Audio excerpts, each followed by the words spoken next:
Hindi ka magiging masaya kung lagi mong iisipin ang sasabihin ng iba. Ito ang masasabi ko dyan mga kahugot, kaya makinig ka. Minsan kasi, sobrang iniisip natin kung ano ang sasabihin o iisipin ng iba tungkol sa atin, hanggang sa nawawala na ang ating kaligayahan.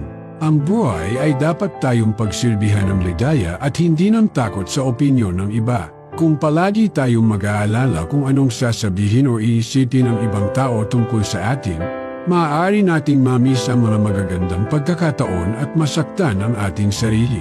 Sa pagiging totoo sa ating mga sarili at sa pagtutok sa mga bagay na nagpapaligaya sa atin, mas makakamit natin ang tunay na kaligayahan.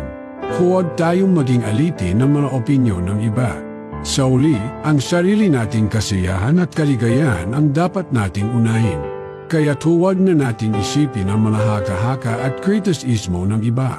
Maging tapat tayo sa ating mga pangarap at hangarin, at higit sa lahat, mahalin natin ang ating mga sarili ng buong buo.